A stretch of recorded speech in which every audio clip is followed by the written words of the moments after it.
O presidente Lula indicou o seu advogado, ex-advogado, não sei, Cristiano Zanin, para ocupar uma das cadeiras, né, do STF, do Supremo Tribunal Federal.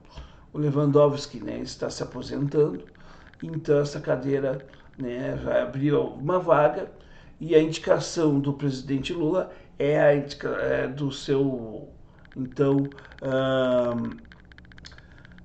advogado, Cristiano Zanin.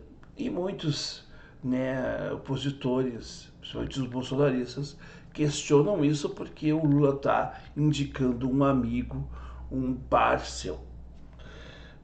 Enfim, o problema hoje é que o STF, ela é que é a camada suprema do poder judiciário, né, ele representa e resolve problemas além do que um STF deveria representar e deveria defender, deveria estar fazendo.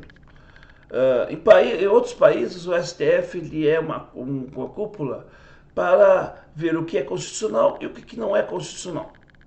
Não é qualquer coisa que chega no STF.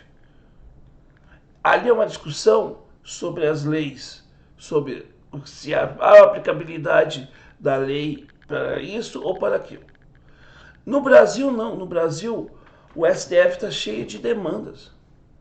E os 11 ministros do STF hoje, na sua grande maioria, são mais conhecidos que os deputados federais ou até mesmo os senadores.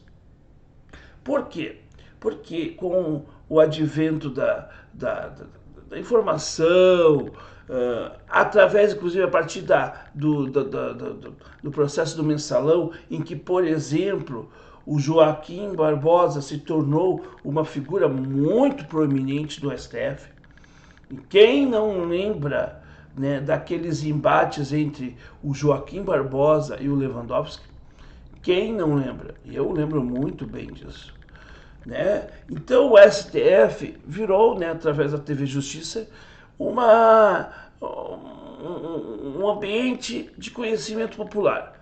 É bom, por um lado, que as pessoas conheçam os 11 ministros do STF, sim, mas, por outro lado, criou-se ou uma veneração ao STF quando lhe convém, quando está no poder, ou então uma demonização quando não está no poder, ou quando, né, o STF, através da aplicação das leis, atinge os seus interesses.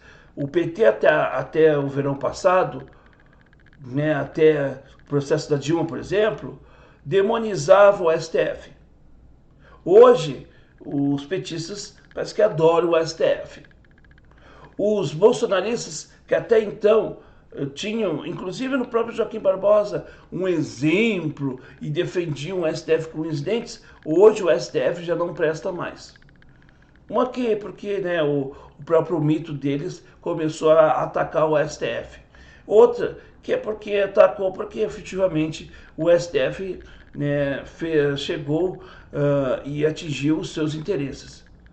Então o que acontece? Hoje o STF é uma cúpula que é muito importante, mas ela é manobrada pelo poder executivo, que elege os seus pares, que indica os seus pares numa sabatina de brincadeira no Senado Federal, porque, né, é tudo cartas marcadas mesmo, e aí você tem uma escolha aleatória. Por exemplo, qualquer um pode ser ministro do STF sem ter formação jurídica, basta você ter um saber jurídico. Isso para mim é uma coisa tão rasa, tão fora da realidade. É como se qualquer um pode dar aula de história, porque basta você ler um livro de história que você consegue dar aula de história. É complicado, né? Então eu acho que a gente precisa repensar o STF. Qual é a real função do STF? E a indicação do Zanin é mais uma indicação, porque o Bolsonaro também fez as suas indicações. O Cássio e o outro lá, que agora não lembro o nome, também foram pessoas, são ministros, inclusive, que sempre têm um voto ideológico. Mas esses que agora estão resmungando contra o Zanin, são aqueles que se silenciam para esses. Por quê? Porque não há nada de sério na crítica de um bolsonarista ou na crítica de um petista, porque ela já é viciada no dogmatismo do seu ídolo, ou do interesse que atende o seu ídolo. Começa por aí. E aí nós temos uma situação em que o STF ele é aparelhado por quem está no poder. Então esse é um problema a ser resolvido. Porque o STF deveria ser mais independente, ele não é. E muitas vezes também quando ele começa a agir, porque há uma inanição tanto do executivo como do legislativo, há uma interferência dos poderes, que é uma outra coisa que perante a lei, perante a concepção do Estado, não deveria acontecer. Nem a interferência do judiciário no legislativo, nem do executivo, nem o executivo no legislativo, muito menos no judiciário. Quer dizer, então a gente tem um problema. Esse é um problema da nossa construção do nosso Estado democrático. No papel ele é muito bom, a nossa Constituição tem uma autonomia, dá autonomia para os poderes, mas ao mesmo tempo, na prática, hoje nós vimos, por exemplo, o Lula refém do Lira, que é praticamente um primeiro-ministro, sem ser nomeado primeiro-ministro do governo Lula. Porque nós temos um semi-parlamentarismo. Olha que coisa doida que nós estamos vivendo. E é esse o problema. Quando, por exemplo, acho que o Lula erra ao indicar o Zanin. Acho que a indicação do Zanin é ruim. Eu acho que a indicação que o Lula deveria fazer era de Silvio Almeida. Silvio Almeida realmente era a pessoa a ocupar essa cadeira no STF, porque é uma pessoa que tem compromisso com pautas de direitos humanos. E é muito interessante porque, tendo alguém com essa pauta de direitos humanos no STF, é alguém que vai conseguir ajudar no processo de construção de um novo sistema penitenciário nacional. E que o STF, através também de órgãos como o CNJ, possam, por exemplo, coibir as torturas feitas, né, nas cadeias brasileiras, que existem ainda, porque condições insalubres de quem está cumprindo uma pena e que dali é uma universidade para o crime. Então, se tem alguém que possa fazer essa fiscalização, que possa, né, ajudar, né, no processo dos direitos humanos, e é algo bem prático, seria o Silvio Almeida, e não o Cristiano Zanin. Mas é mais uma vez uma coisa de provocar o outro lado, para ficar naquele jogo cênico. Esta é a realidade. Né? Essa é a realidade. O bolsonarismo precisa ficar o tempo todo falando mal do petismo, e o petismo precisa falar o tempo todo do bolsonarismo. E eles falam mal do outro, um do outro, mas não propõem nada de real, de diferente. O petismo que criticava o aparelhamento do STF lá atrás é o mesmo petismo que faz o aparelhamento agora. E qual é a legitimidade da crítica de um e do outro? A mesma de colocar um cinzeiro em cima de uma moto. Nenhuma, não tem sentido algum, não tem legitimidade nenhuma, não tem utilidade prática para nada. Então esse é um problema. E é esse o detalhe que a gente tem que fixar nessa questão do STF.